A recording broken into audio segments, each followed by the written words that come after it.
Well, hello there, I'm Détroit. Creating a fantasy map. It's the dream of many a writer and illustrators too. Maybe even your D&D party would like to have a map for their adventure. Old maps, especially, look so good, hand-drawn and with details. This is precisely what we are doing today, using a dip pen and our imagination. I'll talk about the technical aspect of the process in a minute, but for now, let's start with how to design a good map. As you can see, I am using the popular RICE method to trace the outline of the map. I don't particularly like this method. I have drawn a couple maps myself for different projects. I was even commissioned a couple times by D&D players, and I have never used RICE for the designs. I don't have any trouble making an organic outline from imagination. Because that's what the RICE is for, right? It's to make the shapes look organic and add details along the coastlines. Now, I would argue for even better looking shapes, you should move the RICE around a bit. For example, I created a couple lakes and islands to adorn the main continent. Something I have to mention as well, while we are on the topic of rice, is that brown rice is much better than plain white rice. Not only for cooking, I mean. I tried this once before at the start of the video, but turns out white rice on a white background makes it invisible to the webcam I'm using. So I had to give up my first outline and draw another one for the video. Okay, so rice time is over. Now we have a basic outline. Where to go next to draw a map? Since mine is a whole continent, there are a few things to take into account. 5 main features that you have to include. These are non-avoidable if you want to make your map believable and a proper storytelling tool.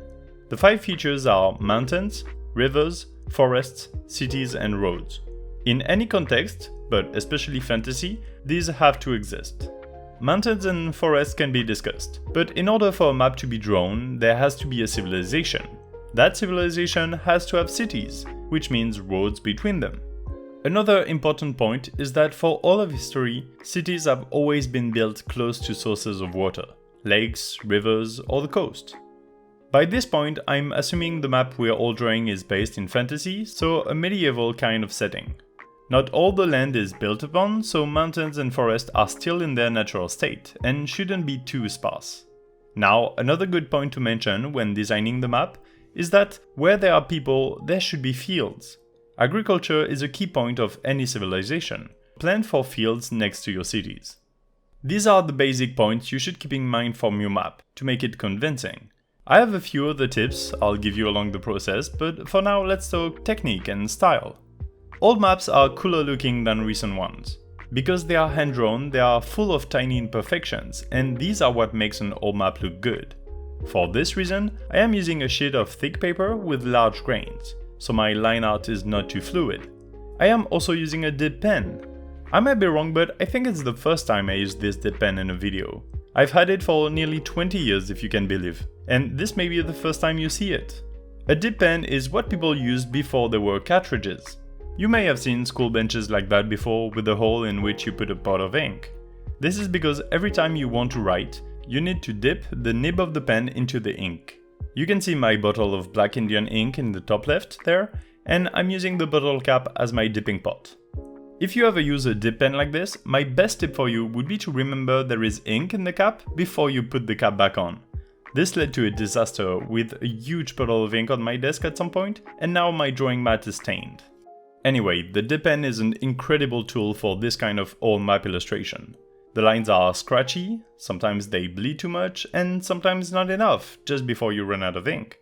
These, combined with the grain of the paper, are the imperfections I talked about. Something to keep in mind, in my experience, a dip pen takes a bit longer to dry than a fountain pen, although it might just be the ink type.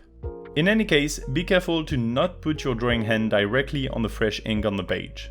This is why you can see me basically draw from left to right, because I'm right-handed.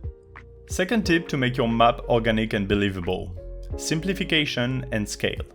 Scale was not always perfectly respected in olden times. Just look at old paintings or old maps. To simplify the design, for example, I drew a forest as just a bunch of trees side by side. Each of the trees would be humongous if the scale was correct, but of course that's not the point. The point is to represent a forest. Same thing for the waves on the ocean around the island or the mountains. You can even extend the same point to cities. Notice how the cities are simply squares and rectangles side by side? This is enough to show a city. Now, something old maps tend to have a lot of is landmarks. Often, you don't care to have the precise location of something, you just need to know that at the end of the road west, you will find a crossing with a windmill. So draw the windmill. It doesn't matter how big or small it is. Scattered around my map, you will find these windmills, or water wells, or bridges, towers and such. They also make the map more interesting as a whole. They make sense too, like bridges for example, which can't be avoided when a road crosses a river. Same thing applies for the cities themselves. A city is just a bunch of buildings, which is boring to draw, so for every city I added a landmark, like a castle, a church and so on. They are much bigger and represent the city well. For example, let's say I drew a simplified map of France. Even if you don't know anything about the geography of the country, you would figure the city with the Eiffel Tower drawing would probably be Paris. This is why landmarks are important in old maps. Quick tip before I continue with the explanations on the map itself. Do not make your dip pen fall to the ground. I accidentally let my pen fall in the middle of the process. This is already bad with a regular pen, but a dip pen or fountain pen with a metal nib like this, it's devastating. I had to spend like 10 minutes carefully twisting the metal with pliers in order to have the two sides of the nib realigned properly. And be careful not to break off the tip, which can happen.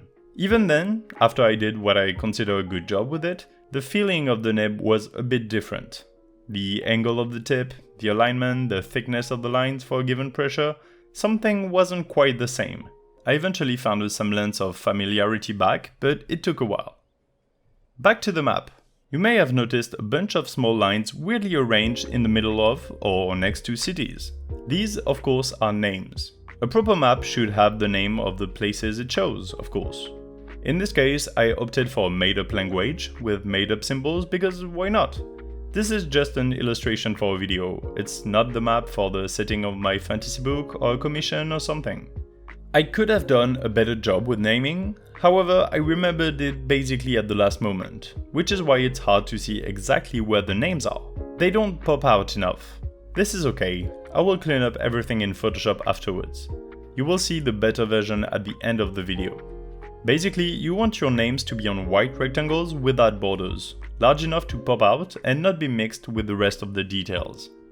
While I'm at it, something I wish I had done better here are the rivers. The way I drew them, they are virtually indistinguishable from roads, except if you follow them until the end. I wish I'd made them wider, or maybe just wide enough to add a couple waves here and there. Unfortunately, I don't know if I'll be able to change that in Photoshop, but that's alright. And now we are on the finishing touches of the map. The absolute details, the things to fill the unused white space. Basically, I first added trees here and there. But you can't fill a map with trees, so I also added footpath. These are less well-defined than roads and are made with dashed lines.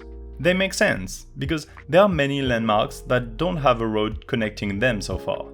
In my view of this fictional land, the roads are just the main arteries connecting cities between themselves, but footpaths are everywhere. Finally, we can fill the rest of the boring white space with dots on land and waves close to the shores. Throw in a couple sea monsters and boats, just so the viewer has a fun few details to find, and that is how I create a map. To summarize, draw an old map using old methods. Imperfect paper and imperfect drawing tool. It's the best way to give the organic feeling you want. You can even dust the paper or rub some dirt on it for realism if you want, although I won't do that to mine here. When creating a place out of your imagination, do remember that places make sense in a historical context. People wouldn't settle and build a city where there is no water, for example. Depending on the era your map depicts, forests, fields and mountains are also very important. That's where people hunt, tend to crops or mine for ores. But most importantly, have fun. This is what my map ended up looking like after I cleaned it a bit in Photoshop. I hope you enjoyed this whole process. There are things I didn't talk about, such as how to represent cliffs or the fields you can see around the cities, but if you want more information for your own map, do ask me in the comments. It will be my pleasure to explain my thoughts on it. Subscribe and like the video if you enjoyed it, and maybe share it with your world building friends or D&D party. I'm Détroit, I draw new things for you every week, and you can find all my work on Instagram, Twitter, or Cara. Have fun and take care. Bye!